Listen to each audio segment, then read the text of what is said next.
नमस्कार दोस्तों, स्वागत है आपका श्री सुंदरम एकेडमी के यूट्यूब चैनल पर। हम लोग एमपीपीएससी मेंस के सेक्शन में फिलॉसफी वाले सेक्शन में चौथे पेपर में इथिक्स का कोर्स कर रहे थे और इथिक्स में हम लोगों ने अब तक प्लेटो के कुछ सिद्धांत पढ़े थे। प्लेटो के सिद्धांत में, ज्ञान मीमांसा के सिद्धांत में एक सिद्धांत, ज्ञान मीमांसा और तत्व मीमांसा दोनों के सिद्धांत में प्रत्ययवाद नामक एक सिद्धांत था। प्रत्ययवाद के संदर्भ में जो तर्क दिए गए थे उन तर्कों की हमने चर्चा की थी, है ना। और उसमें एक जो बात थी, प्रत्ययवाद के समर्थन में दी गई उपमाएं, उन उपमाओं को समझना है आज की क्लास में। फिर इसके बाद तत्व मीमांसा से संबंधित कुछ बातें हैं जिसमें वस्तुएं क्या होती हैं, प्लेटो के अनुसार आत्मा क्या है, ईश्वर क्या है, ईश्वर के बारे में प्लेटो का क्या विचार है ना, ये पढ़ना है। और उसके बाद हम लोग आएंगे प्लेटो की नीति मीमांसा में, ठीक है, जिसमें हम लोग पढ़ेंगे शुभ का प्रत्यय मतलब शुभ क्या होता है, सद्गुण क्या है, संतुलित सामंजस्यपूर्ण जीवन क्या, संकल्पना क्या है इनके हिसाब से। और सबसे मोस्ट इम्पोर्टेंट जो है वो रिपब्लिक की थ्योरी जो इनकी है प्लेटो की, वो पढ़ते हैं। कुल मिलाकर के आज सबसे पहले हम लोग प्लेटो के प्रत्ययवाद के समर्थन में दी गई उपमाओं से बात शुरू करेंगे, ठीक है। और यहाँ तक हम लोग को पहुँचना है, ठीक है। आज ही के इसी वीडियो में, इसी लेक्चर में आपका ये प्लेटो का जो दर्शन है, प्लेटो की जो नीति मीमांसा है वो समाप्त हो जाएगी। इसके बाद हम लोग अरस्तु के फिलॉसफी में चलेंगे, ठीक है। तो आइए शुरू करते हैं। ये उपमाएं समझ लीजिए तो प्रत्ययवाद आपको और स्पष्ट समझ में आ जाएगा। थोड़ी सी भूमिका बनाते हुए ये कहना चाहूँगा कि कुछ विद्यार्थियों का ये मैसेज आया कि ज़्यादा विस्तार से पढ़ा रहे हैं, क्या एमपीपीएससी इस लेवल तक पहुँच पाएगा। इस संदर्भ में मैं अपनी बात कहना चाहूँगा कि देखिए, एमपीपीएससी किस लेवल पर पहुँच जाएगा ये तो मुझे नहीं पता है, लेकिन ये तय है कि जब दर्शन शास्त्र लिख दिया जाता है और उसके नीचे आपको सिर्फ दार्शनिक का नाम लिख दिया जाता है, प्लेटो, सुकरात, अरस्तु ऐसे लिख दिया जाता है, तो हम नहीं समझ पाते हैं कि वो किस लेवल तक पहुंच पाएगा। और तब तो और क्लियर नहीं हो पाता है कि जब इथिक्स के पेपर में दर्शन शास्त्र लिखा हो तब हम बिल्कुल डिसाइड नहीं कर सकते कि कहाँ तक इसको पढ़ना है। इसलिए मैं क्लियर करते चल रहा हूँ कि दर्शन शास्त्र और प्लेटो या अरस्तु, सुकरात लिख देने से हमें ये पता चलता है कि इनकी महत्वपूर्ण फिलॉसफी जो है, इनके महत्वपूर्ण जो सिद्धांत है, चाहे वो फिलोसफिकल हो चाहे वो इथिकल हो, दोनों हम लोग को पढ़ना पड़ेगा। क्यों? क्योंकि इस कोर्स के हिसाब से अभी पेपर भी नहीं हो, पेपर हो भी जाए तो भी आप दर्शन शास्त्र का, अब चूंकि ये पेपर निश्चित रूप से दर्शन शास्त्र वाले प्राध्यापकों से बनवाया जाएगा, तो दर्शन शास्त्र लिखा रहेगा तो प्राध्यापक कहाँ तक पहुँच जाएंगे इसकी हमें कोई निश्चितता नहीं है। इसलिए मैंने पहले ही बताया था, पहले भी लेक्चर्स में बताया था कि हम लोग को वहां तक पहुंचना है जहां तक इसका डायमेंशन हो सकता है। एक कॉमन जीएस के दृष्टिकोण से ही देख लें तो जहां तक हमें सामान्य जानकारी वाली बातें हो सकती हैं वहां तक मैं पढ़ा दे रहा हूं, जिससे आप प्लेटो को या किसी भी फिलोसफर को अच्छे से समझ जाएं। और यदि ऐसा लगता है कि बहुत ज़्यादा हो रहा है तो इसको आप सीमित नहीं कर सकते हैं, इतना कम से कम आपको दिमाग में रखना होगा। और ये भी नहीं है कि मैं पूरा पढ़ाई दे रहा हूँ, अभी बहुत कुछ है इनकी फिलॉसफी, बहुत कुछ इनके दर्शन में है जो हम लोग नहीं पढ़ रहे हैं, वो छोड़ दे रहे हैं। हम लोग केवल उतना पढ़ रहे हैं जो लोक सेवा आयोग के अभी तक के संदर्भ में रहा है उसको पढ़ ले रहे हैं, ठीक है ना। यदि हम लोग बात करें कि इसमें ऑप्शनल का, तो कुछ ऑप्शनल तक पहुंच पा रहे हैं लेकिन ऑप्शनल भी पूरा नहीं हो पा रहा है, ठीक है ना। तो ऑप्शनल पूरा नहीं होगा, इसमें सिर्फ इथिक्स के लेवल का ही है। इस बात को ध्यान में रखते हुए एक बार आपको 3 ही फिलोसफर हैं वेस्टर्न के, इनके बारे में आपको पूरा पढ़ लेना है। इंडियन फिलोसफर जो है उनके बारे में तो आपसे जीएस में भी पूछा जाता है, चारवाक के अलावा यदि चारवाक को छोड़ दें तो अब तक सारे फिलोसफर जितने हैं वो जीएस में भी कहीं ना कहीं हैं, तो उनको तो डिटेल से पढ़ने में कोई बाधा नहीं है। लेकिन इनको पढ़ने में थोड़ा सा हम लोग उतना पढ़ लेते हैं जितना इंडियन फिलोसफर के बारे में हम लोग पढ़ते हैं, जितना हम विवेकानंद के बारे में पढ़ते हैं, जितना हम राजा राम मोहन राय के बारे में पढ़ते हैं, उतना कम से कम इनके बारे में भी पढ़ लेते हैं, ठीक है ना। तो आइए शुरू करते हैं। प्लेटो के द्वारा प्रत्ययवाद के समर्थन में दी गई उपमाएं, जो आज के ही क्लास में जुड़ेंगे उनको थोड़ा सा मैं प्रत्ययवाद एक बहुत ही संक्षिप्त माध्यम से बताया दे रहा हूँ 2-3 मिनट में। देखिए, हम लोगों ने चर्चा की थी कि प्लेटो ने एक सिद्धांत दिया था जिसका नाम था प्रत्ययवाद। ये ज्ञान मीमांसी, तत्व मीमांसी और नीति मीमांसी तीनों प्रकार का सिद्धांत है। प्रत्ययवाद में प्लेटो ने ये कहा था कि जितनी भी वस्तुएं हमें दिखाई देती हैं इनका सिर्फ और सिर्फ हमें आकार पता चलता है, सिर्फ और सिर्फ इनकी हमें आइडिया पता चलती है। और इन्होंने पूर्ववर्ती प्रोटोगोरस के सिद्धांत का खंडन करते हुए ये कहा था कि ये जो होते हैं इंद्रिय से नहीं आते हैं, ये कहाँ से आते हैं, ये बुद्धि से आते हैं, है ना। और इंद्रिय से नहीं आते अर्थात ये अनुभवजन्य नहीं होते हैं, अनुभवजन्य नहीं होते, अर्थात ये स्थिर नहीं होते हैं, ये नित्य नहीं होते हैं, ये हमेशा नहीं बने रहते, इनकी यथार्थता सही नहीं होती, मतलब ये यथार्थ नहीं होते हैं। मतलब ज्ञान के जो लक्षण हैं, ज्ञान यथार्थ है, ज्ञान बुद्धि से आता है, बुद्धि से ही ज्ञान की परिणति होती है, अर्थात बुद्धि ही ज्ञान का स्रोत है। इस बात को समझाने के लिए, इस बात के मतलब इस तर्क को पुष्टिकरण करने के लिए प्लेटो ने 4 उपमाएं दी हैं। तो प्लेटो ने अपने प्रत्ययवाद के सिद्धांत को प्रमाणित करने के लिए, है ना, सिद्धांत के प्रमाणन के लिए, अपने उस ज्ञान मीमांसा सिद्धांत को प्रमाणित करने के लिए, ठोस बनाने के लिए, जिसमें उसने कहा कि ज्ञान का स्रोत बुद्धि है, अर्थात ज्ञान अनुभव का विषय नहीं है, बुद्धि का विषय है, इस बात को तथ्यगत साबित करने के लिए, प्रमाणित करने के लिए 4 उपमाएं देता है। उपमा का मतलब दृष्टांत है। मतलब जैसे कभी आपको कोई बात समझाना होता है तो आप किसी का माध्यम लेकर समझाते हैं, उस माध्यम का इस्तेमाल किया प्लेटो ने अपने प्रत्ययवाद सिद्धांत को समझाने के लिए।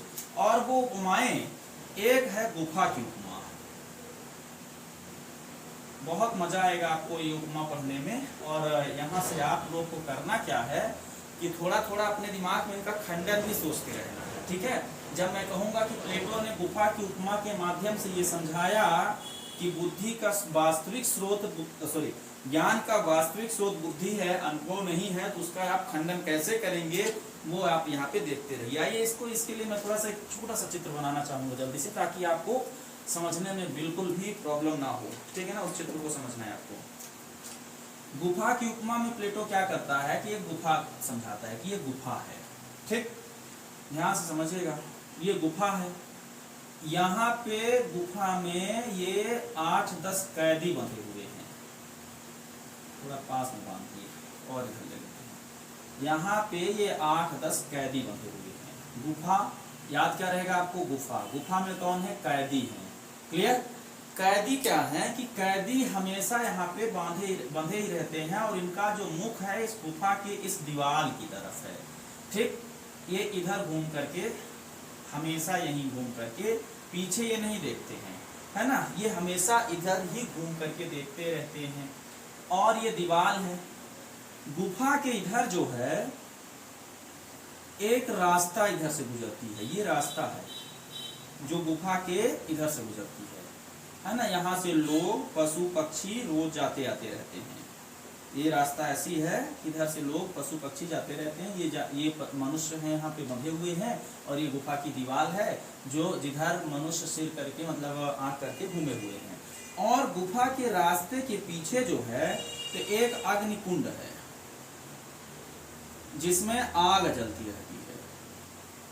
क्या समझने जा रहे हैं, प्लेटो का प्रत्ययवाद का सिद्धांत, जिसमें गुफा की उपमा के माध्यम से समझाता है कि ज्ञान का स्रोत केवल बुद्धि है, अनुभव से प्राप्त ज्ञान कभी भी यथार्थ नहीं हो सकता, अनुभव से ज्ञान प्राप्त जो है तो वो वास्तविक नहीं हो सकता।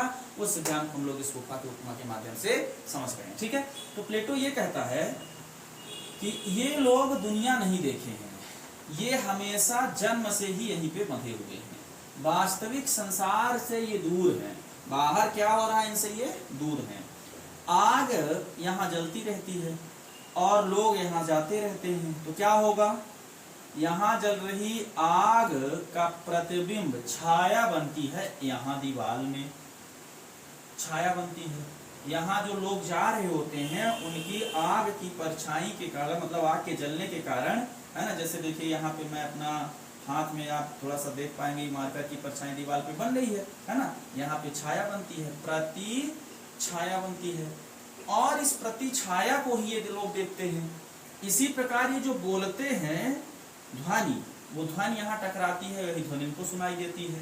तो ये 2 चीजों से ज्ञान प्राप्त करते हैं, एक ये छाया से ज्ञान प्राप्त कर रहे हैं, दूसरा ये ध्वनि से प्राप्त कर रहे हैं। छाया मतलब इंद्रियों से देख करके, और ध्वनि को मतलब सुन करके, कान से ज्ञान प्राप्त कर रहे हैं।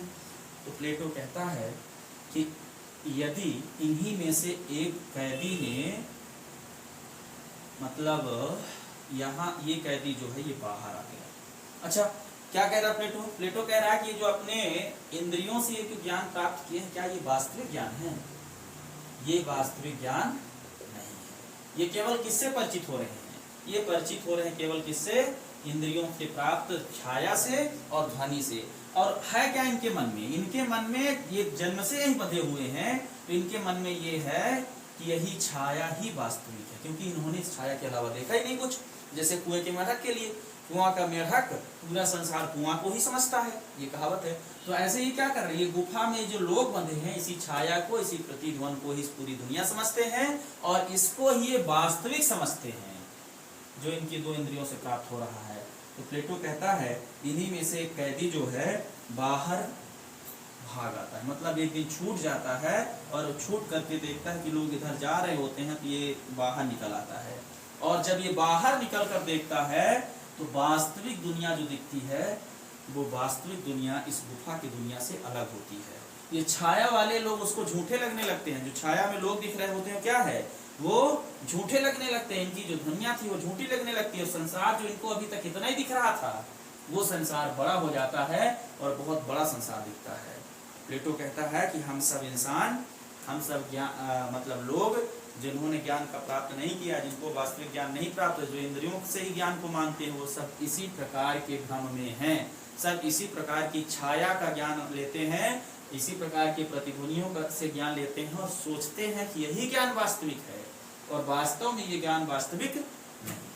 ठीक है, तो प्लेटो कहते हैं कि फिर वास्तविक ज्ञान क्या है? वास्तविक ज्ञान इस व्यक्ति का ज्ञान है जो ये व्यक्ति बाहर आया, दिमाग लगा करके बाहर आ गया, इसने अपने बुद्धि का उपयोग किया और बुद्धि के उपयोग के माध्यम से इसको पता चला कि वास्तव में जो अभी तक हम जानते थे वो ज्ञान है ही नहीं। इसी प्रकार प्लेटो कहते हैं कि जिस दिन हमें ज्ञान की प्राप्ति होगी, जिस दिन हम अपने बुद्धि का इस्तेमाल करेंगे, उस दिन हम रियलिटी से परिचित होंगे, उसी दिन हम वास्तविकता से परिचित होंगे। अभी हम सब अधिकांश मनुष्य जो है वो सब छाया से को ही ज्ञान समझ रहे हैं, जो कि एक बड़ा भ्रम है। ठीक है, ये बात आपको समझ में आ गई। गुफा की उपमा, गुफा की उपमा से प्लेटो क्या सिद्ध करना चाह रहा है?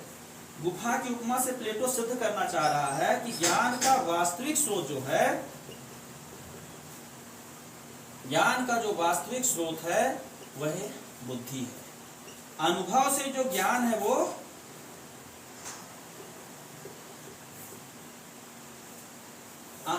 अनुभव से ज्ञान नहीं हो सकता। ज्ञान केवल किससे होगा? ज्ञान होगा तो केवल बुद्धि से होगा। ठीक है ना, बुद्धि से ज्ञान होगा, बुद्धि के बिना ज्ञान का संभव नहीं है। दूसरा, जो अनुभव से ज्ञान प्राप्त होता है उस छाया के समान है, अर्थात अनुभव से प्राप्त ज्ञान क्या है? यथार्थ ज्ञान नहीं है। यथार्थ ज्ञान केवल किससे प्राप्त हो सकता है? बुद्धि से प्राप्त हो सकता है।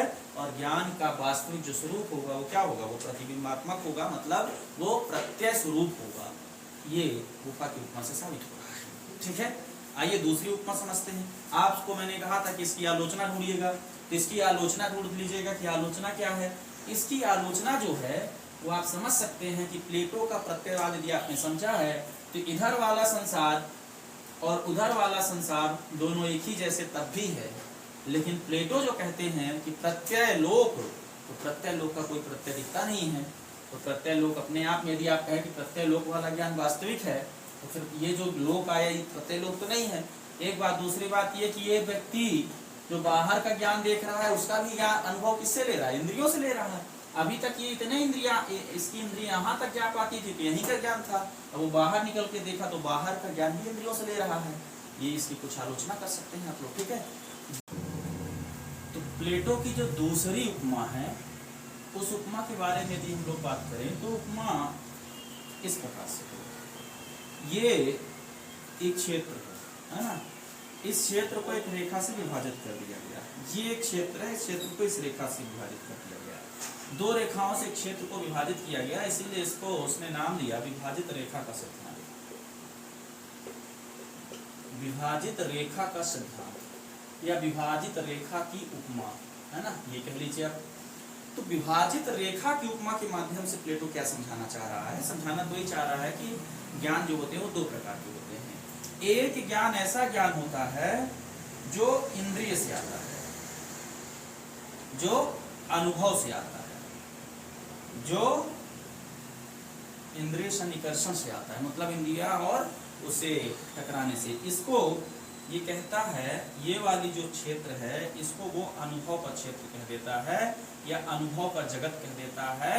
इसमें अनुभव का क्षेत्र उसको कहता है और अनुभव के क्षेत्र से इंद्रियों से जो ज्ञान प्राप्त होता है उस ज्ञान को वो कहता है कि यहाँ कोई ज्ञान नहीं बल्कि यहाँ राय या अटकलें ही होती हैं। या जो ज्ञान होता है वो ज्ञान कैसा होता है, राय पूर्वक होता है, अटकलें होती हैं, यहाँ मत होता है, ठीक है ना, मत होता है। और जो अटकल होती है, जो राय होती है, वो निश्चित या सार्वभौमिक नहीं होती है। राय व्यक्ति के हिसाब से बदल जाती है, अटकलें निश्चित नहीं होती हैं, ठीक है ना, मत कभी भी निश्चित नहीं होते हैं। तो एक क्षेत्र ये जो इंद्रियों का था, अनुभव का क्षेत्र था, उसमें उसने क्या दिखाया, उसमें दिखाया कि वो अटकलों का क्षेत्र है, वो राय का क्षेत्र है, वो मत का क्षेत्र है। और दूसरा क्षेत्र इसने दिखाया कि ये बुद्धि का क्षेत्र है, ये अनुभव का क्षेत्र नहीं है। ये किसका क्षेत्र है, इस रेखा के ऊपर ये वाला क्षेत्र बुद्धि का क्षेत्र है। और बुद्धि के क्षेत्र में क्या कह रहा है कि यहाँ विमर्शात्मक बुद्धि है। बुद्धि क्या कर रही है, विमर्श कर रही है, विमर्शात्मक बुद्धि है। और इस बुद्धि से वो दिखाता है कि जो ज्ञान प्राप्त होता है, जो ज्ञान प्राप्त होता है वो ज्ञान क्या होता है, वही ज्ञान यथार्थ ज्ञान होता है। तो कहता है कि मानव के दो पक्ष हैं। एक पक्ष वो है जिसमें वो इंद्रियों से ज्ञान प्राप्त करता है और वो ज्ञान कैसा होता है, राय होता है, मत होता है, अटकलें होती है, अर्थात वो ज्ञान निश्चित नहीं होता, यथार्थ नहीं होता। और दूसरा मानव का पक्ष कौन सा है, बुद्धि का पक्ष है। और उस बुद्धि का पक्ष का जो काम है वो विमर्शात्मक काम है और उससे जो ज्ञान प्राप्त होता है वो ज्ञान यथार्थ ज्ञान है। अब इस रेखा के माध्यम से, इस उपमा के माध्यम से, विभाजित रेखा के उपमा के माध्यम से आप समझ रहे होंगे कि प्लेटो क्या कहना चाह रहा है। प्लेटो कहता है कि अनुभव राय और मत है, ना कि ज्ञान है। अनुभव राय है, मत है, अटकल है, ज्ञान नहीं है। दूसरा कहता है कि मानव में दो प्रकार के प्रत्यय होते हैं, या दो प्रकार की प्रत्यय नहीं, दो प्रकार की बुद्धि, दो क्षेत्र होते हैं मानव के। एक क्षेत्र होता है अनुभव का क्षेत्र, दूसरा क्षेत्र होता है किसका, विमर्शात्मक बुद्धि का क्षेत्र। और जो विमर्शात्मक बुद्धि का क्षेत्र होता है वही क्या करता है, ज्ञान आपको सही ज्ञान कराता है, यथार्थ ज्ञान कराता है। इसको वो क्या कहते हैं। इसमें एक बात और आ जाती है कि यहाँ जो ज्ञान प्राप्त होता है, इसमें एक बात अब मैं आगे बताऊंगा, इसमें जो सर्वोच्च ज्ञान होता है वो शुभ का ज्ञान जो होता है वो शुभ का ज्ञान होता है। शुभ का ज्ञान अर्थात शुभ का प्रत्यय सबसे ऊपर रखता है वो। इसके लिए मैं भी एक ग्राफ बना के आपको पूरा समझाने वाला हूँ, लेकिन विभाजित रेखा का जो सिद्धांत है वो इतना ही है, ठीक है ना। तीसरी उपमा हमने लिखी थी सूर्य की उपमा। आइए हम लोग सूर्य की उपमा समझते हैं।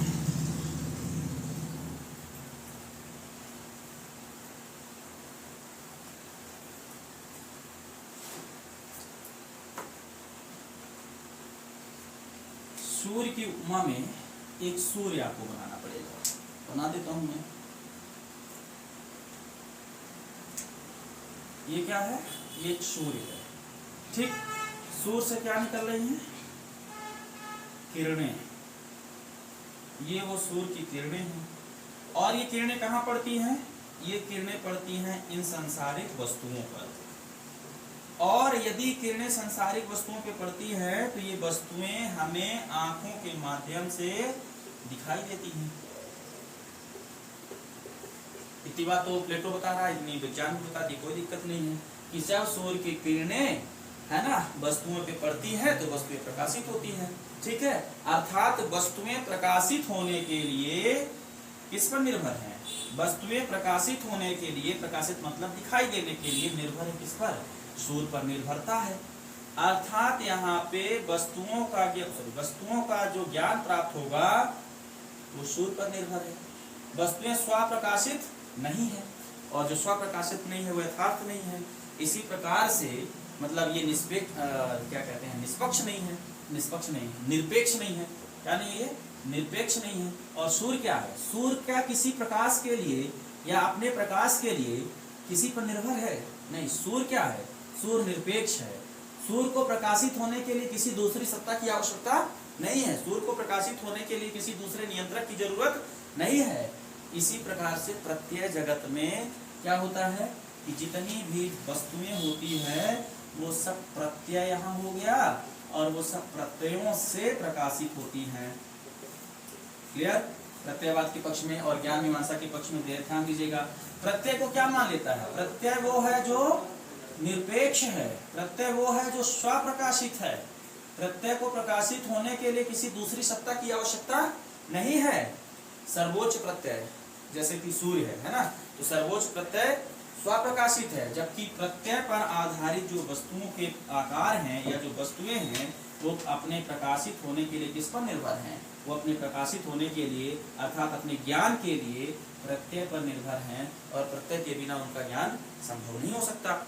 ये सूर्य की उपमा है। सूर्य की उपमा में प्लेटो ये सिद्ध करना चाह रहा है कि जिस प्रकार सूर्य निरपेक्ष है और वस्तुओं को प्रकाशित करता है, उसी प्रकार प्रत्यय निरपेक्ष है और वस्तुओं को प्रकाशित करते हैं। यदि किसी वस्तु का प्रत्यय ना हो तो वह वस्तु हमें पता नहीं चलेगी, अर्थात उस वस्तु का अस्तित्व नहीं होगा, अर्थात वो प्रकाशित नहीं है। जैसे ये डस्टर है ना, तो इस डस्टर का यदि प्रत्यय ना होता हमारे दिमाग में, तो इस डस्टर के होने ना होने का कोई मतलब हमारे लिए नहीं होता। ये बात साबित करना चाह रहा है। और डस्टर का प्रत्यय जो है वो किसी के लिए अधीन नहीं है, इस डस्टर पर अधीन नहीं है ना। इसी प्रकार से वस्तुएं अधीन है सूर्य के प्रकाश पर, और सूर्य किसी पर अधीन नहीं है। ये बात इससे साबित करना चाह रहा है। इस प्रकार ये बता रहा है कि यदि ये प्रत्यय हटा ले तो ये वस्तुएं हमें पता नहीं चलेंगी, अर्थात प्रत्यय नियंत्रक है। इसी प्रकार से एक सर्वोच्च नियंत्रक जो होता है वो निरपेक्ष होता है, स्वप्रकाशित होता है, और उसके बिना दूसरी जो वस्तुएं होती है वो प्रकाशित नहीं हो सकती। क्लियर? इतनी बात इस सूर्य की उपमा से आपको समझना है। क्लियर? ठीक है। ये तीसरी उपमा थी।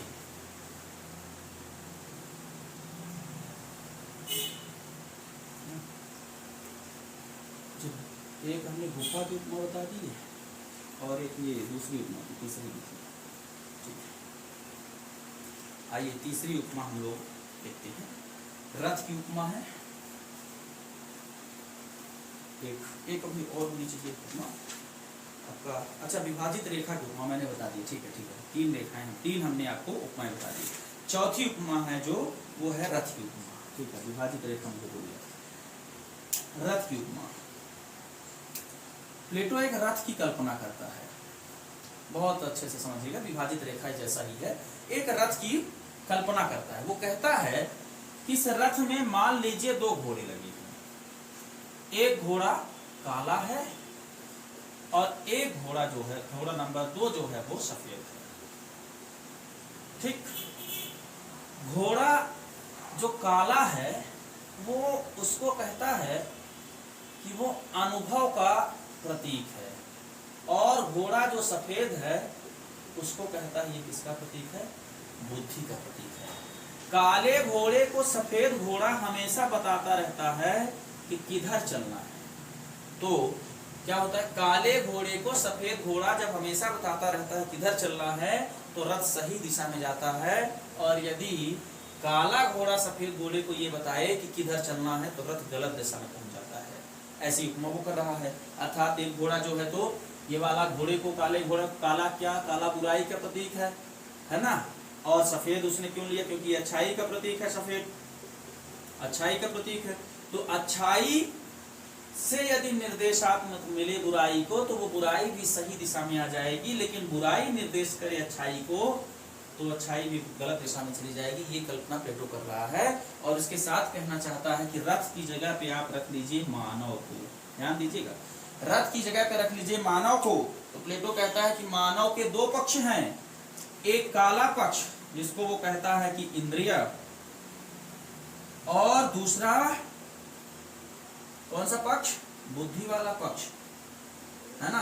बुद्धि की तुलना किससे की गई? सफेद घोड़े से, अच्छाई से। तो बुद्धि किसका प्रतीक हो गई? यहाँ पे बुद्धि अच्छाई का प्रतीक हो गई। और इंद्रिय किसका प्रतीक हो गया? इंद्रिय बुराई का प्रतीक हो गया।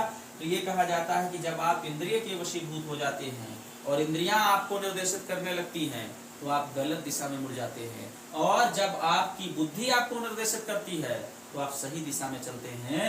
अर्थात व्यक्ति का यहीं पे सामंजस्यपूर्ण जीवन का जो नियम है वो ये कहता है कि बुद्धि से ही हमें अपने जीवन का सामंजस्य बनाना चाहिए। हमें सफेद घोड़े को अर्थात बुद्धि को सर्वोच्च पे रखना है। यदि हम चाहते हैं कि हमारा रथ सही दिशा में जाए, तो हमें सर्वोच्चता किसको प्रदान करनी है? बुद्धि को। अर्थात किसको? कौन से घोड़े को? सफेद घोड़े को। और सफेद घोड़े के माध्यम से जीवन जिस प्रकार चलेगा वह जीवन यथार्थ जीवन होगा, वह जीवन जो होगा नियंत्रित जीवन होगा, वह जीवन सामंजस्यपूर्ण जीवन होगा। अर्थात मनुष्य जो है उस निर्भर होना चाहिए। तो किस पर निर्भर हो? विवेक पर निर्भर हो, बुद्धि पर निर्भर हो, अपनी इंद्रियों पर निर्भर नहीं होना चाहिए। एक नैतिकता की बात आप लोग यहाँ से निकाल सकते हैं रथ की उपमा के द्वारा, ठीक है।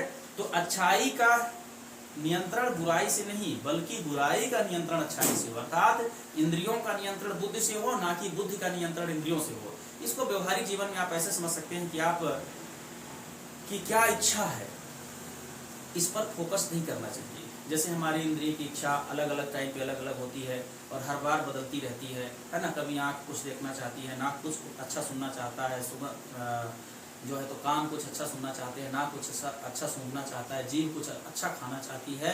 और यदि हम नाक, कान, आँख, त्वचा इन्हीं मतलब कुछ अच्छा टच करना चाहते हैं, इन्हीं के वशीभूत होकर काम करते रहेंगे तो ऐसा जीवन सार्थक जीवन नहीं होगा। प्लेटो के हिसाब से ऐसा जीवन जो होगा वो अनियंत्रित जीवन होगा, वो काले घोड़े से आप नियंत्रित हो रहे हैं। और यदि हम अपने इच्छाओं पर बुद्धि का अंकुश कर लें, अपनी इच्छाओं पर बुद्धि का अंकुश कर लें, वही जीवन नैतिक जीवन और संयमित जीवन होगा। तो प्लेटो कहता है कि हमारी इच्छाएं हमसे निर्देशित होनी चाहिए, मतलब हमारी बुद्धि से निर्देशित होनी चाहिए, ना कि हमारी बुद्धि या हम इंद्रियों या इन इच्छाओं से निर्देशित होने चाहिए। ये चार उपमा के माध्यम से प्लेटो ये कहता है कि जब आपका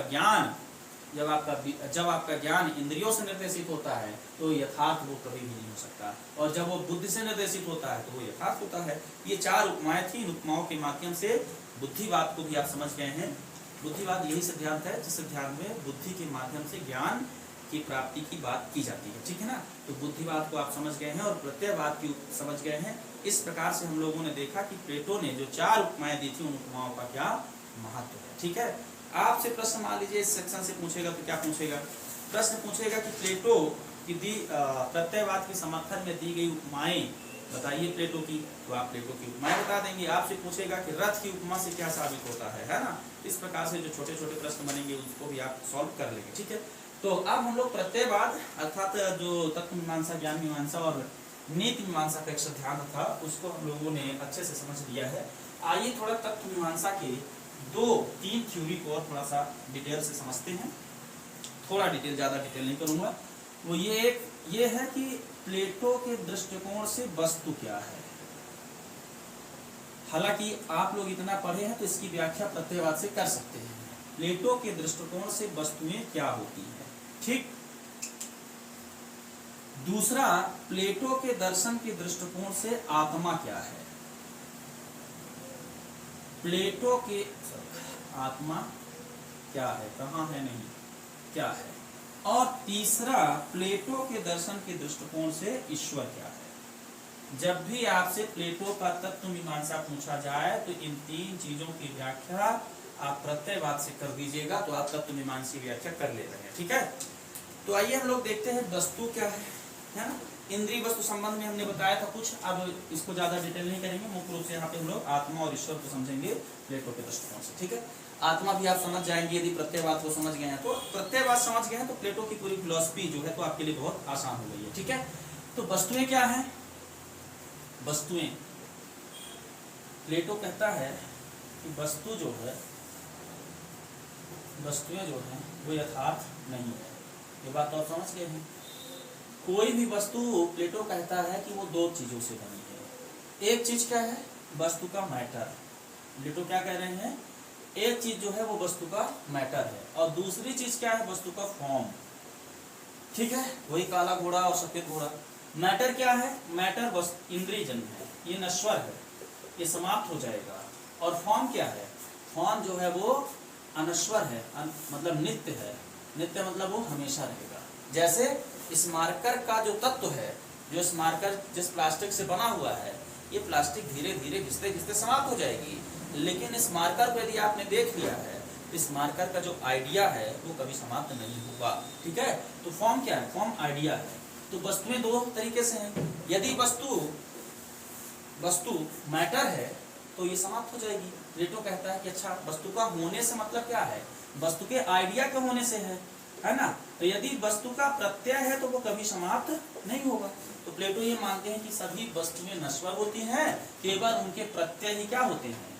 नित्य होते हैं, अर्थात हमेशा बने रहते हैं। ठीक है, तो प्लेटो वस्तुओं को, इन सांसारिक वस्तुओं को क्या मानेगा, वो नित्य भी है और अनित्य भी है। उनके फॉर्म के, उनके आइडिया की बात की करें हम लोग तो आइडिया उनका नित्य है, और उनके मैटर की यदि हम लोग बात करें तो क्या है, मैटर जो है वो अनित्य है। अनित्य मतलब नश्वर है, नष्ट हो जाएगा। ठीक है, ये बात आप वस्तु के संदर्भ में बताएंगे।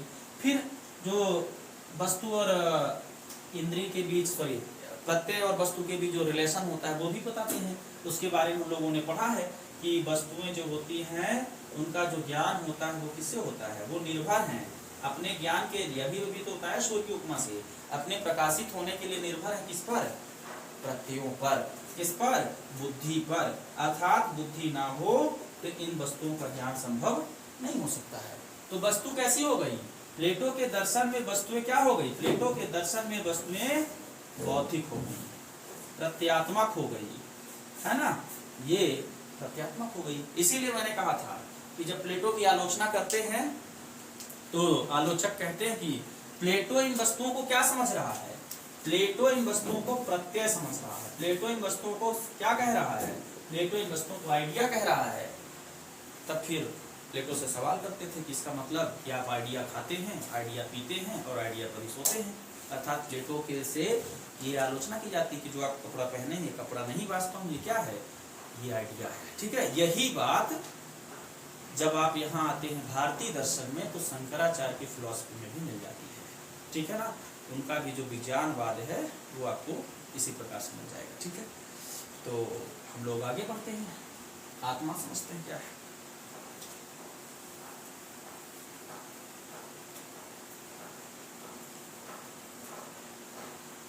प्लेटो की फिलॉसफी में आत्मा, आपसे पूछा जाता है, प्रश्न पूछा जाएगा कि प्लेटो आत्मा के संदर्भ में क्या बात करते हैं, या प्लेटो का आत्मवाद क्या है। थोड़ा सा सिद्धांत है, बहुत बड़ा सिद्धांत नहीं है, बता दे रहे ताकि आपके संज्ञान में बातें होनी चाहिए। ठीक है, देखिए किसी भी फिलॉसफी में, खासकर जो रिलीजियस फिलॉसफी है, धार्मिक धर्म दर्शन है, या जो धर्म है, धर्म दर्शन को छोड़िए, वो आत्मा को क्या मानते रहे हैं। पहले हम लोग अपने इंडियन कल्चर में माने तो हम लोग आत्मा को हमेशा क्या मानते रहे हैं, आत्मा को हमेशा हम लोग अनश्वर मानते हैं, है ना, आत्मा को हम लोग अजर मानते हैं, आत्मा को हम लोग अमर मानते हैं, आत्मा को हम लोग सबकी आत्मा एक जैसी अर्थात सार्वभौमिक मानते हैं, है ना, सार्वभौमिक मानते हैं, अनश्वर अर्थात नित्य मानते हैं। आत्मा को हम लोग इस जगत का नहीं मानते, आत्मा हम लोग मानते हैं वो कहाँ से आती है, आत्मलोक से आती है, उसकी जगह अलग है। क्यों, क्योंकि हम जब कहते हैं कि इस व्यक्ति की आत्मा उड़ गई, है ना, इसके प्राण निकल गए, आत्मा निकल गई, तो आत्मा निकल के गई कहाँ, जाती है आत्मलोक में। मतलब ये सत्ता जो है तो पारलौकिक सत्ता है। पारलौकिक और लौकिक का मतलब यह है कि जो इस संसार में हो, जैसे मारकर इस संसार में है, हम लोग इस संसार में हैं, तो हम लोग लौकिक हो गए। पारलौकिक जो इस संसार के बाहर की है ना, परालोक की है। तो हम लोग कॉमन सी जो आत्मा को लेकर के जो कॉन्सेप्ट बनाए रखे हैं वो यही है, क्या, कि आत्मा अजर है, अमर है, अनित्य है, अलौकिक है, पारलौकिक है ना, यहाँ की सत्ता नहीं है। तो इस रूप में आत्मा का मूल कॉन्सेप्ट है। तो जो आत्मवाद होता है ना, तो वो मूल कॉन्सेप्ट यही है। फिर उसके आगे किसी का आत्मवाद लग जाए, जैसे हम लोग कहें कि बौद्ध का आत्मवाद, तो बौद्ध इस प्रकार की आत्मा का खंडन करता है। वो कहता है कि ऐसा कुछ है ही नहीं जो आत्मा अजर अमर हो, या हमारे शरीर में कोई ऐसी आत्मा हो।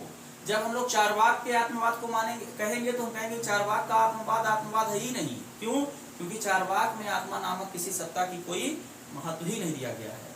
तो इसी संदर्भ में हम लोग देखें कि प्लेटो क्या इस प्रकार की आत्मा को मानता है या नहीं मानता है। ठीक है, तो प्लेटो शुरुआत यहां से करता है बात अपनी फिलॉसफी में कि आत्मा जो है वो व्यक्ति की जीवन शक्ति है। हम लोग भी मानते हैं, मतलब वैदिक कल्चर में भी जीवन शक्ति माना जाता है आत्मा को। आत्मा जो है जीवन शक्ति है। जीवन शक्ति है का क्या मतलब हुआ, आत्मा के आने के बाद ही जीवन प्राप्त होता है, ऐसा ये भी मान लें, हम लोग भी मानते हैं। किसी नए किसी शरीर में आत्मा प्रविष्ट होती है तो वो जीवित हो जाता है ना। तो आत्मा क्या है, जीवन शक्ति है। आत्मा को और क्या मान रहा है ये, आत्मा को ये मान रहे हैं कि शरीर की सक्रियता का कारण है।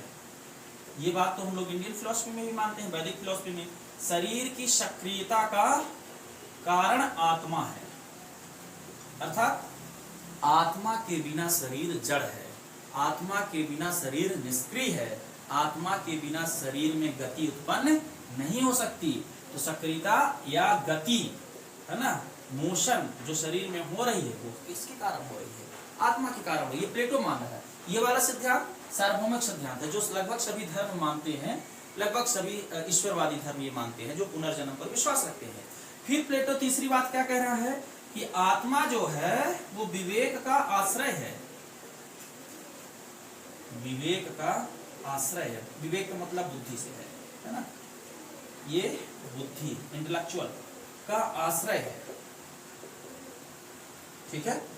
अर्थात आत्मा में ही बुद्धि होती है, यदि आत्मा ना हो तो बुद्धि भी नहीं होती। इसका मतलब बुद्धि और आत्मा के लक्षण एक जैसे हैं। जिस प्रकार से आत्मा अजर है, अमर है, अनित्य है, उसी प्रकार से बुद्धि अजर है, अमर है, अनित्य है, और उसी प्रकार से बुद्धि से प्राप्त होने वाला ज्ञान भी अजर है, अमर है, अनित्य है। मतलब तीनों में संगतता पाई जाती है, ठीक है ना। फिर ये कहते हैं कि आत्मा है ना विवेक का कारण है, वही मतलब है विवेक का कारण है। फिर गति का कारण। अच्छा, गति का कारण क्या है?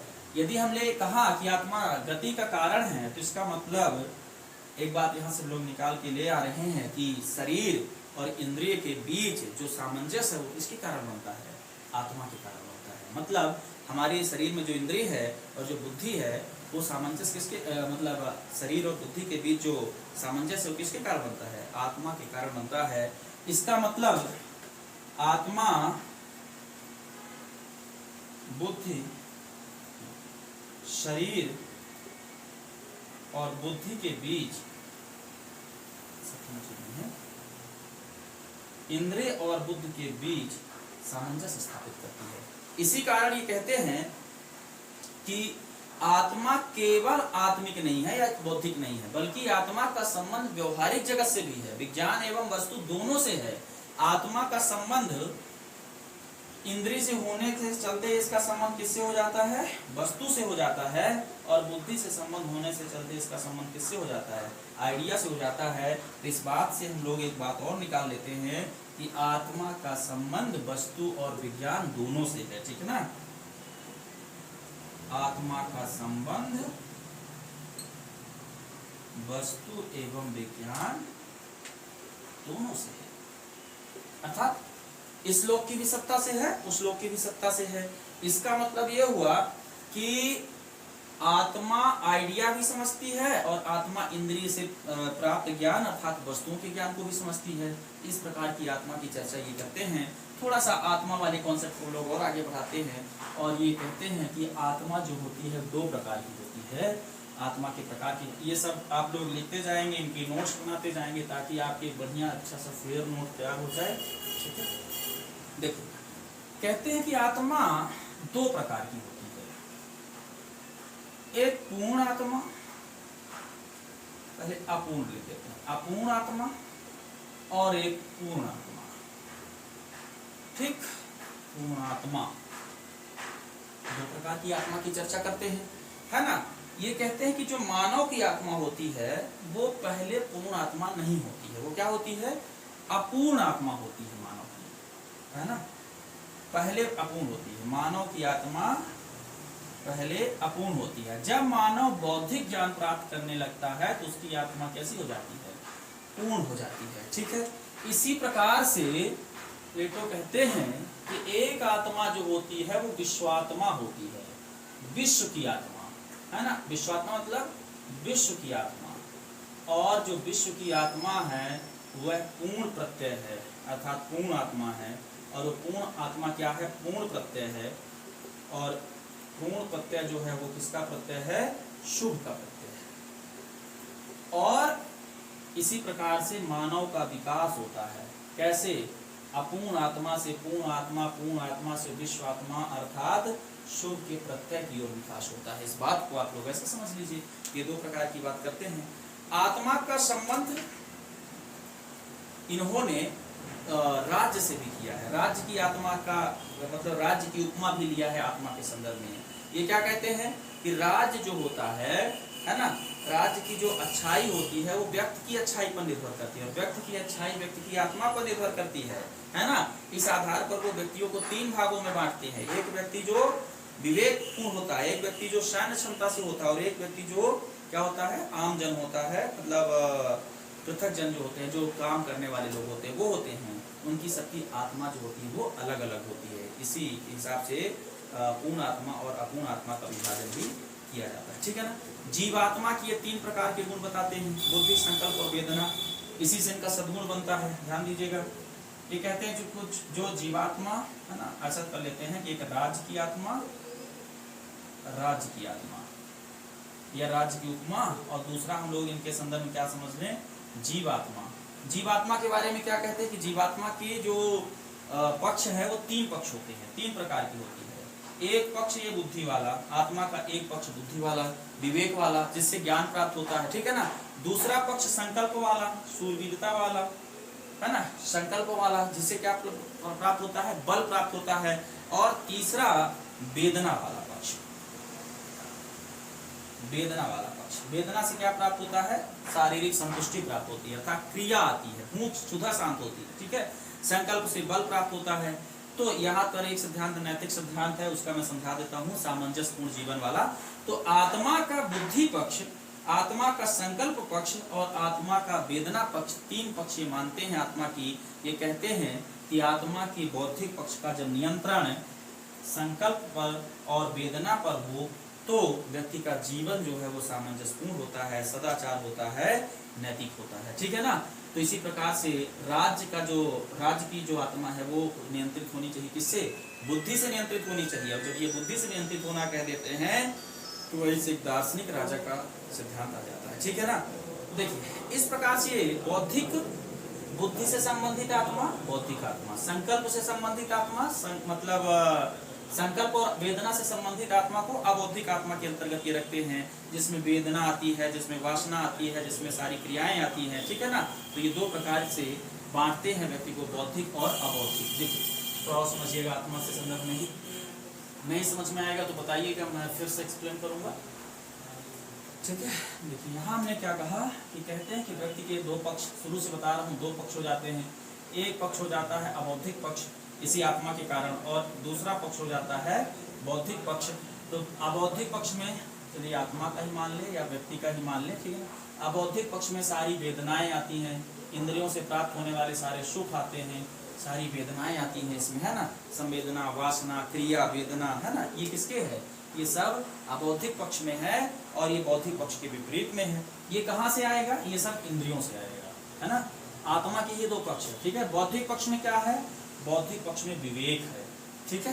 बौद्धिक पक्ष में विवेक है, और उस विवेक से क्या निर्धारित होता है, विवेक से निर्धारित होता है व्यक्ति का ज्ञान, विज्ञान, अर्थात जो आइडिया है वो निर्धारित होता है। और यदि विवेक का अर्थात बौद्धिक पक्ष का नियंत्रण अबौद्धिक पक्ष पर होता है तो व्यक्ति का जीवन सुधर जाता है, ठीक है ना। अबौद्धिक को भी हालांकि 2 भागों में बांटते हैं। एक भाग में साहस आता है, जिसको कुलीन कहते हैं। हालांकि कुलीन के, अच्छा एक मिनट, यहाँ पे मैं बांट देता हूँ। अबौद्धिक को 2 वर्गों में बांटते हैं। एक को ये कुलीन कहते हैं, एक को आकुलीन कहते हैं। मतलब आकुलीन में वो आता है जो हमारा भय है, जो हमारा वेदना है, जो हमारी संवेदना है, और कुलीन में वो आता है जो हमारा साहस है, आत्म संवेग है, उच्च संवेग है, ठीक है ना। देखिए अभी आगे चल करके मैं जब इनका रिपब्लिक बताऊंगा तो ये बताऊंगा कि कुलीन अबौद्धिक है, उसके बावजूद भी ये उसको महत्व देते हैं, मतलब साहस और शौर्य को महत्व देते हैं अबौद्धिक होते हुए भी, ठीक है ना। तो यहाँ से इनकी कमियां निकालते चलेंगे। तो ये क्या कहते हैं कि जब बौद्धिक आत्मा अबौद्धिक आत्मा पर नियंत्रण करती है, वही वाला काला घोड़ा और सफेद घोड़ा वाला कॉन्सेप्ट है कि जब अबौद्धिक आत्मा बौद्धिक आत्मा पर कंट्रोल करती है, नियंत्रित करती है, तो व्यक्ति का जो जीवन होता है वो नियंत्रित नहीं होता, अर्थात वो अपने जीवन का स्वामी नहीं हो पाता है। इसी प्रकार जब बौद्धिक आत्मा अबौद्धिक आत्मा पर नियंत्रण स्थापित करती है तो व्यक्ति का जो जीवन होता है वो सटीक जीवन होता है। व्यक्ति का जो जीवन होता है वो अपने जीवन का स्वामी खुद होता है, मतलब वो अपने आप को नियंत्रित कर लेता है, ठीक है। जैसे काला घोड़ा जब नियंत्रित करेगा सफेद घोड़े को तो रास्ते से भटक जाएगा, ठीक है। इसी तरह से राज्य के बारे में क्या कहते हैं कि राज्य का जो नियंत्रण होना चाहिए वो बौद्धिक आत्मा से होना चाहिए। राज की, चूंकि ये क्या कहते हैं, राज क्या है, व्यक्तियों की इच्छा पर संचालित होता है, व्यक्ति ही होते हैं, तो वहां पे ऐसे व्यक्ति होने चाहिए जो बौद्धिक हों, ऐसे व्यक्ति होने चाहिए जो बौद्धिक आत्मा से राज्य का संचालन करें, अर्थात राज्य की आत्मा बौद्धिक होनी चाहिए। ध्यान दीजिएगा, प्लेटो का कथन राज्य की आत्मा बौद्धिक होना चाहिए, इसकी व्याख्या करना हो तो आप क्या कहेंगे कि राज्य पर जो व्यक्ति होते हैं, जो राज्य का नियंत्रण करते हैं राज्य पर, वो व्यक्ति होते हैं और उनकी व्यक्ति बौद्धिक होनी चाहिए। और व्यक्ति बौद्धिक होनी चाहिए तो राजा जो होगा वो दार्शनिक होना चाहिए, राजा जो होगा वो विवेकवान होना चाहिए। ठीक है, इसके अलावा आत्मा के लक्षणों में बता दूं कि प्लेटो जो है तो आत्मा को जीवन मृत्यु का चक्र मानते हैं। ऐसे ही कि आत्मा निकल कर चली जाती है आत्मलोक में, प्रत्ययलोक में, तो व्यक्ति की मृत्यु हो जाती है, शरीर नष्ट हो जाता है। वही आत्मा प्रत्ययलोक से आती है तो दूसरे जीव में आती है तो व्यक्ति जीवित हो जाता है, अर्थात ये जीवन मरण का चक्र जो है वो चलता रहता है। इसके बाद और बता दूं कि प्लेटो भी आत्मा को अमर मानते हैं, आत्मा को अजर मानते हैं, नित्य मानते हैं, ठीक है ना, और पुनर्जन्म पर आस्था रखते हैं, इसमें कोई दो राय की बात नहीं है। ठीक है ना, गति का कारण मानते हैं, हमने बताया है कि गति का कारण मानते हैं, विज्ञान या विवेक का आश्रय मानते हैं, आत्मा की निरवयता के बारे में बात करते हैं। आत्मा निरवयव है, अर्थात आत्मा किसी संगठन से मिलकर नहीं बनी हुई है, निरपेक्ष है, किसी के सापेक्ष नहीं है। तो इतनी बात है। अब देखिए जो हमने बात बताई, एक तो बुद्धि, दूसरी आत्मा, तीसरा इनका प्रत्यय, तीनों के लक्षण एक जैसे हैं, तीनों की सारी विशेषताएं एक जैसी हैं। प्रत्यय निरवयव है, प्रत्यय निराश्रित है, प्रत्यय अलौकिक है, ये बुद्धि भी अलौकिक है, निराश्रित है, किसी पर निर्भर नहीं है, और आत्मा भी किसी पर निर्भर नहीं है। बस इतना ही सा है इनका आत्मवाद ध्यान। तो मुझे लगता है इतना पढ़ने के बाद आत्मवाद ध्यान को आप लोग लिख लेंगे। आइए हम लोग थोड़ा सा चर्चा करते हैं प्लेटो के ईश्वरवाद पर। ठीक है, इनका ईश्वरवाद क्या है?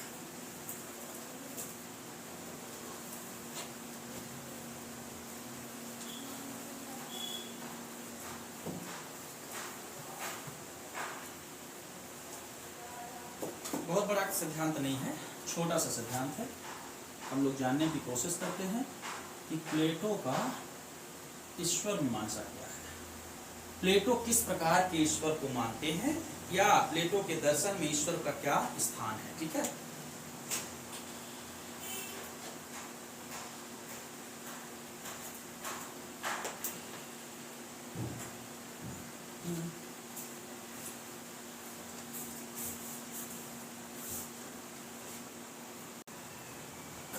तो प्लेटो का ईश्वरवाद का सिद्धांत क्या है ये हम लोग अब देख लेते हैं। पहले तो मैं बता दूं कि जो ईश्वर होता है वो अजर, अमर, नित्य है ना, इन सारी विभूतियों से विभूषित किया गया है ना। अजर है, अमर है, नित्य है, सार्वभौमिक है ना, सर्वव्यापी है, सर्वशक्तिमान है। इस प्रकार की ईश्वर की अवधारणा धर्मों में दी गई है, खासकर ईसाई धर्म में। ठीक है, ईसाई धर्म में जहाँ से प्लेटो बिलोंग करते हैं वहाँ की मैं बात करूँगा। ठीक है, जहाँ यहूदी धर्म था फिर ईसाई। तो क्या करते हैं कि ईश्वर अजर है, अमर है, नित्य है, सार्वभौमिक है, सर्वव्यापी है, सर्वज्ञानी है, सर्वशक्तिमान है। तो जितना भी है ना उम्मीद लगता है वो लगा कि आगे लिख दीजिए, सब है वो, है ना। इस प्रकार का ईश्वर सामान्य ईश्वर है। हम लोग ये देखेंगे कि प्लेटो का ईश्वर किस प्रकार का ईश्वर है। ठीक है, हर फिलोसफर का अपना एक दृष्टिकोण होता है ईश्वर को मानने का। जैसे भारतीय दर्शन में चारवाक का ईश्वर कुछ नहीं है, बौद्ध का ईश्वर कुछ हो सकता है कि हो, हालांकि प्रारंभ में नहीं है। ठीक है, जैन का ईश्वर कुछ हो सकता है अलग हो, और शंकराचार्य का ईश्वर कुछ अलग हो, और रामानुजाचार्य का ईश्वर अलग हो। तो सबका ईश्वर अलग अलग होगा। तो हम लोग ये देख लेते हैं कि प्लेटो का ईश्वर कैसा है ना। तो उसी से एक विचारधारा निकल कर आएगी ईश्वरवाद की, उसको भी हम लोग देख लेंगे। तो देखिए, प्लेटो ईश्वर को जगत के कर्ता के रूप में देखते हैं। किस रूप में देखते हैं? जगत के कर्ता के रूप में देखते हैं। ये क्या कहते हैं? विश्वकर्मा, है ना, विश्वकर्मा। विश्वकर्मा क्या मतलब हुआ? प्लेटो कहते हैं कि ईश्वर जो है वो विश्वकर्मा है। विश्वकर्मा मतलब वो डेनियर्स है, ये इंग्लिश में लिखते हैं इसको, डेनियर्स है, अर्थात वो उसने ही विश्व को बनाया है, विश्व का कर्ता है, बनाना नहीं, विश्व का कर्ता है। ये बात ठीक है, करने वाला है ना। अर्थात वो क्या कर रहा है? वो व्यवस्था बना रहा है, व्यवस्थापक है। किस प्रकार का ईश्वर है ये? व्यवस्थापक प्रकार का। व्यवस्थापक क्या करते हैं? सामंजस्य बनाते हैं। तो विश्व का सामंजस्य बनाने वाला जो व्यक्ति है, व्यक्ति या आइडिया जो है इनके हिसाब से वो क्या है? ईश्वर है। वो एक मूर्तिकार जैसा है। किससे तुलना कर देते हैं प्लेटो? प्लेटो तुलना कर देते हैं ईश्वर की एक मूर्तिकार से। ध्यान दीजिएगा, प्लेटो का ईश्वर मूर्तिकार है ना। मूर्तिकार क्या करता है? ये मिट्टी है ना, इस मिट्टी को या मैटर को, मिट्टी हो कुछ भी हो, एक मूर्ति में परिवर्तित कर दिया। मूर्ति क्या है? मूर्ति एक आकार है। आकार किससे बना है? एक जड़ से बना है। और मूर्तिकार जो हुआ उसने क्या किया? इस जड़ का इस्तेमाल करते हुए इस मूर्ति को निर्मित कर दिया। क्यों निर्मित कर दिया ये उसको पता नहीं है, वो कर दिया ऐसा बस उसको पता है, ठीक है ना। किसी के चाहने पर निर्मित कर दिया। जैसे आपको एक घड़ा चाहिए हो तो कुंभकार के पास जाइए, कुंभकार मिट्टी लेगा, एक घड़ा बना देगा। जैसा घड़ा आप चाहेंगे वैसा घड़ा वो बना देगा, है ना, जिस प्रकार का चाहेंगे। तो उसको नहीं पता है कैसा, उसको किसी ने बताया। तो इसका मतलब एक आइडिया है जो आकार बनाती है, जो आकार देती है कि हमें इस प्रकार का बनाना है। तो इसी प्रकार का वो मूर्तिकार है। अर्थात यहाँ पे प्लेटो पूरा का पूरा वो नहीं है जो सब कुछ बना दे, खुद ही हो जाए, सर्वेश्वरवाद, हाँ सर्वेश्वरवाद टाइप का, है ना। प्लेटो यहाँ पे केवल क्या है? प्लेटो यहाँ पे केवल एक निमित्त है। ध्यान दीजिएगा, किसी घड़े के बनने के प्रोसेस में एक मिट्टी होती है, फिर मिट्टी को घड़े में बनाने वाला एक व्यक्ति होता है ना। बनाने वाला जिस रूप में बनाएगा वो आकार होता है। क्या बनाएगा? वो आकार होता है। और एक बात ये होता है कि वो क्यों बनाएगा, वो प्रयोजन होता है। क्या होता है?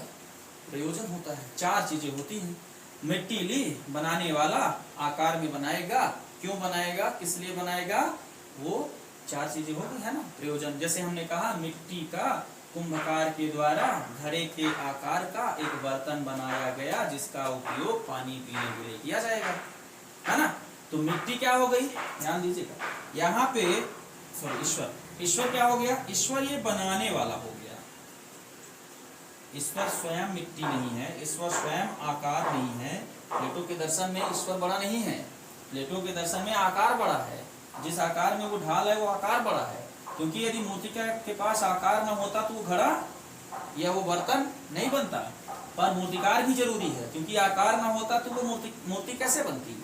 और क्यों बनना, मतलब किस प्रयोजन से बना। तो ईश्वर यहाँ पर एक इस प्रकार के ईश्वर को निमित्त ईश्वर बोलते हैं। यहाँ पे निमित्त मात्र बन रहा है। मैटर पहले से था, प्रयोजन पहले से था, है ना, आकार पहले से था, बस एक व्यक्ति चाहिए था जो इसको ढाल दे उस आकार में। तो वो व्यक्ति कौन हो गया? वो व्यक्ति इसका प्लेटो का ईश्वरवाद हो गया। संसार के संदर्भ में देखिए इस बात को, संसार सब कुछ रखा था, पूरा मैटर रखा था, संसार क्यों बनाया जाना है वो भी रखा था, संसार का आकार कैसा होगा वो भी रखा था। बस एक ईश्वर आया और उस ईश्वर ने संसार को संसार के जैसा बना दिया, जैसा पहले से आकार फिक्स किया। मतलब क्या? मतलब प्लेटो के दर्शन में आकार फिक्स करने वाला व्यक्ति कोई और है जो उससे भी बड़ा है ना। कुछ ऐसा है जैसे मान लीजिए कि आपको ईंटा गारा सब कुछ सामान घर बनाने का लाके रख दिए, लेकिन आप घर नहीं बना सकते, है ना। आप घर बनाने के लिए एक शिल्पकार को ढूंढेंगे, एक आर्किटेक्चर को ढूंढेंगे, तो वो आर्किटेक्चर के रूप में ईश्वर है, वो उस मिस्त्री के रूप में ईश्वर है जो मटेरियल का यूज करके घर बना दे। इस प्रकार के ईश्वर को किसी भी दर्शन में निमित्तेश्वरवादी ईश्वर कहा जाता है। निमित्तेश्वरवाद, है ना, निमित्तेश्वरवादी। अर्थात ईश्वर क्या है?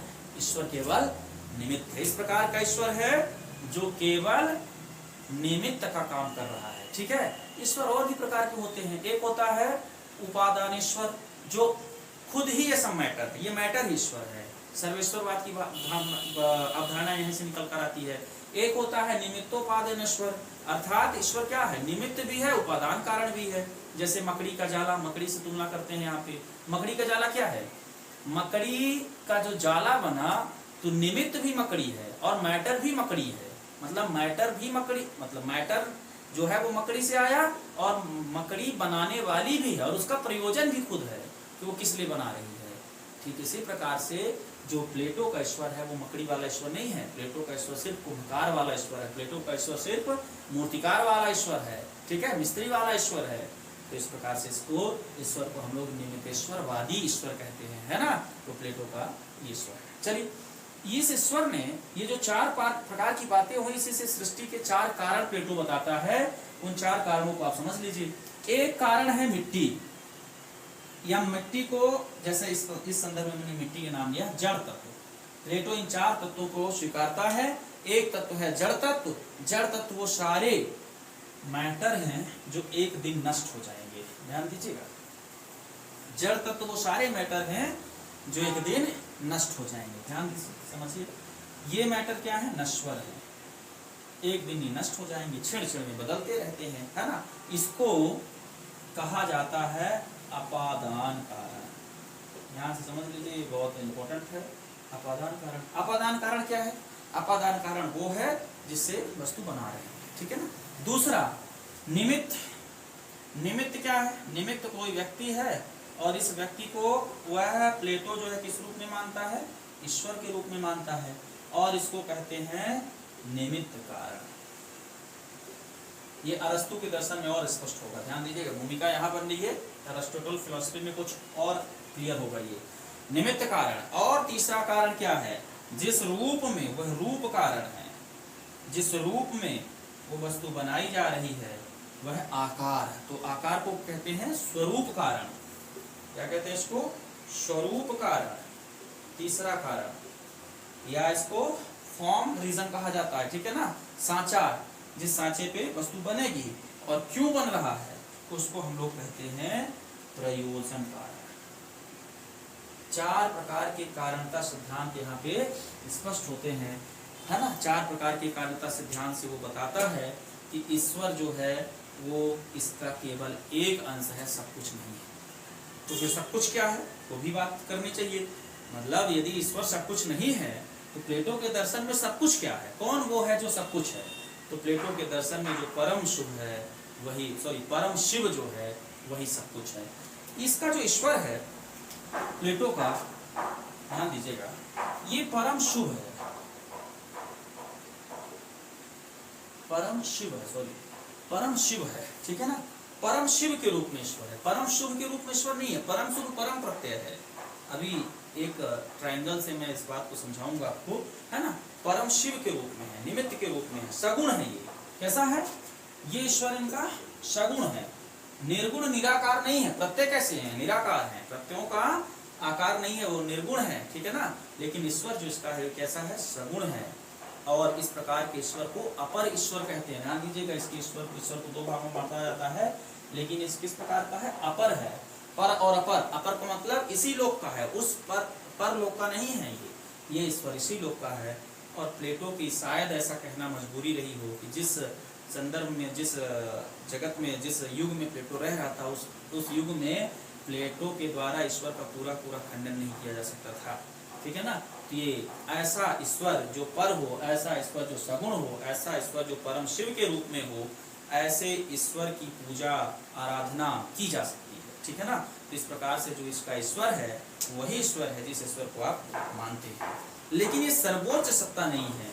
तो फिर प्लेटो के दर्शन में ईश्वर से बढ़कर क्या है, ये बात समझ लेना चाहिए आपको। प्लेटो के दर्शन में ईश्वर से बढ़कर क्या है?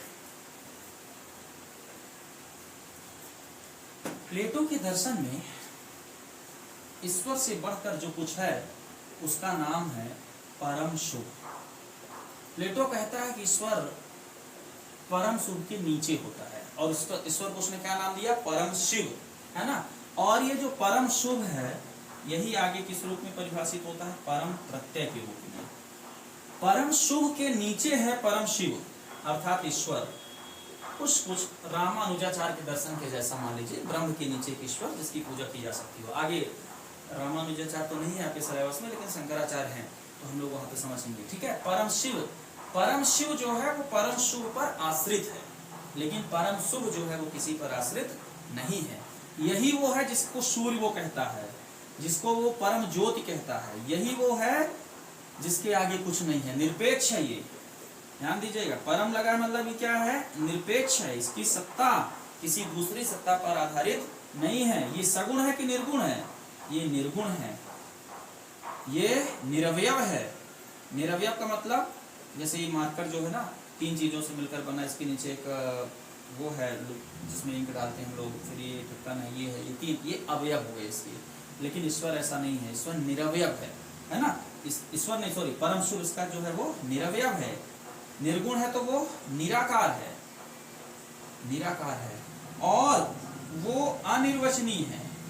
मतलब वो कैसा है ये कोई बता भी नहीं सकता, अनिर्वचनीय, अनिर्वचनीय है, वो बताया नहीं जा सकता, उसकी व्याख्या नहीं की जा सकती कैसा है, ठीक है। वो ईश्वर का पिता है, यहाँ तक प्लेटो कहता है क्या, वो ईश्वर का पिता है, वो परम विज्ञान है। परम शुभ क्या, परम प्रत्यय हमने लिखा इधर है ना, परम विज्ञान है, वो ईश्वर का पिता है, अर्थात ईश्वर के पहले वाला व्यक्ति है वो, है ना। तो वो विज्ञानों का विज्ञान है, वो कोई आइडिया नहीं है, वो सभी आइडिया का आइडिया है वो। तो परम शुभ क्या है, idea of ideas, idea of ideas है वो परम शुभ जो है, ठीक है। इतनी बात आपको समझ में आ गई होगी कि प्लेटो जो है ईश्वर को सिर्फ एक निमित्त के रूप में देखता है, बाकी मैटर लाने वाला, ईश्वर को लाने वाला, है ना, प्रयोजन को लाने वाला, आकार को लाने वाला कोई और है, वो कौन है, वो परम शुभ है। इस प्रकार से प्लेटो ने क्या किया, प्लेटो ने एक समस्या का समाधान किया है। जैसे जब लोग कहते थे कि बताइए सब कुछ ईश्वर ने किया है ना, ध्यान दीजिएगा, क्यों वो कर रहा है प्लेटो, ये सब तार्किक चल रहा है, क्यों तार्किक चल रहा है। हम कहते थे कि ईश्वर ने ये बनाया, ईश्वर ने वो बनाया, ईश्वर ने ये किया, वो किया, सब किया ईश्वर ने। फिर लास्ट में एक सवाल बचता था कि ईश्वर को किसने लाया, ईश्वर कहाँ से आया, ईश्वर किस चीज से बना है ना। उस सवाल का जवाब प्लेटो यहाँ से देने की कोशिश कर रहा है अपने फिलॉसफी के माध्यम से कि ईश्वर को बनाने वाला परम शुभ है, ईश्वर को बनाने वाला परम प्रत्यय कहाँ है, निर्वचनीय है। कैसा है नहीं कह सकते। जैसे समाधान, दार्शनिक समाधान तो हो जा रहा है ना, आलोचनाएं आप कर सकते हैं, लेकिन दार्शनिक समाधान ये हो जा रहा है कि एक ऐसा कुछ है जिसकी व्याख्या आप नहीं कर सकते। तो आलोचना क्या है भाई, आलोचना कई हो जाती हैं कि जिसकी व्याख्या हम नहीं कर सकते, जिसके जो अनिर्वचनीय है उसका ज्ञान हमें कैसे पता चला। हालांकि प्लेटो इसका जवाब आसानी से दे देगा, प्रत्यय से पता चला, हमें बुद्धि से पता चला। तो फिर आप कहते हैं कि जिसका खंडन कर रहा हूं मैं इस बात का कि जिसका प्रत्यय है ना, जिसका प्रत्यय वो कहीं ना कहीं होना चाहिए। तो आपके दिमाग में इसका प्रत्यय है, आप कह रहे हैं कि ये बड़ा प्रत्यय है, इसका मतलब आपके दिमाग में इसका प्रत्यय है, और आपके दिमाग में इसका प्रत्यय है, तो वो कहीं ना कहीं वो बड़ा वाला जो परम शुभ है होना चाहिए। लेकिन प्लेटो यहाँ से जवाब नहीं दे पाते हैं, ठीक है। प्लेटो से कहा जाए कि ईश्वर बड़ा कि परम शुभ बड़ा, तो खैर इसका आसानी से जवाब दे लेंगे, लेकिन बात जब की जाए कि तो सारे व्यक्ति जो हैं वो सब ईश्वर की ओर भागते हैं, इधर तो कोई जाता ही नहीं है। तो एक दृष्टिकोण से देखा जाए तो सब कुछ करने वाला तो ईश्वर हो गया इनके फिलॉसफी में, तो ईश्वर का दर्जा बड़ा हो जाता है, लेकिन परम प्रत्यय का दर्जा उससे छोटा हो जाता है। व्यवहारिक रूप से देखा जाए तो इसकी आलोचना इस प्रकार से की जा सकती है। और जब ईश्वर का नियंत्रण है हर जगह पर, है ना, तो सॉरी, जब ईश्वर पर परम शुभ का नियंत्रण है तो ईश्वर की स्वतंत्रता खंडित हो जाती है। इसका मतलब जिस प्रकार के ईश्वर की चर्चा बाइबल में की गई उस प्रकार का ईश्वर नहीं है, ये ईश्वर कुछ और है। क्यों? क्योंकि बाइबल में परम ईश्वर को ही ईश्वर माना गया, जो स्वयं स्वतंत्र है, लेकिन यहाँ पे ईश्वर स्वतंत्र नहीं रह जाता, ईश्वर की स्वतंत्रता नष्ट हो जाती है, ठीक है ना। तो इसके समाधान में प्लेटो कहते हैं, ये बात मैं आपको ऐसे ही बता दे रहा हूँ, सुन लीजिए, कि कहते हैं कि दोनों एक दूसरे के पर्याय हैं, है ना। दोनों स्वतंत्र, मतलब पर्याय मतलब कि परम शुभ का ही कार्य जो है ईश्वर के द्वारा किया जा रहा है। परम शुभ जो है वो आकार है और ईश्वर जो है वो निमित्त है। तो यहाँ पे परम शुभ को ही क्या मान लिया गया, आकार मान लिया गया है, ठीक है। वही आकार है, उसी के सब निर्देशन में, उसी के निर्देशन में सब कुछ होता है। तो इस प्रकार से प्लेटो के दर्शन में ये जो समस्याएं, मतलब जो ये सिद्धांत थे, उन सिद्धांतों को हम लोगों ने पढ़ लिया है। एक ट्रायंगल के माध्यम से इनकी फिलॉसफी, पूरी फिलॉसफी जिसमें तीनों आएगा वो मैं समझा दूंगा, लेकिन इसके पहले आप लोग को थोड़ा सा नीति शास्त्र समझना है, ठीक है। तो प्लेटो की फिलॉसफी में हम लोग नीति शास्त्र क्या है थोड़ा सा समझने की कोशिश करते हैं, है ना। इथिकल व्यू से प्लेटो को समझने की कोशिश करेंगे।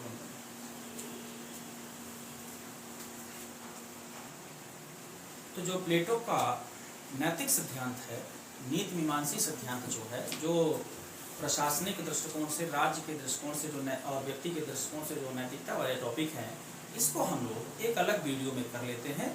अभी तक जितनी भी क्लासेस हुई हैं इथिक्स की, मतलब प्लेटो की, उसमें हमने 3-4 चीज़ें समझाई हैं आपको। एक तो प्लेटो का तत्व मीमांसा, दूसरा ज्ञान मीमांसा, और तीसरा तत्व मीमांसा ज्ञान मीमांसा के अलावा कुछ नैतिक पक्ष भी समझा दिए हैं। लेकिन वास्तव में जो इथिकल व्यूज हैं प्लेटो के, वो हम लोग एक नए वीडियो में देखते हैं। ज़्यादा बड़ा वो वाला वीडियो नहीं होगा, लेकिन यहाँ से कट कर लेते हैं तो आपको भी आसानी होगी।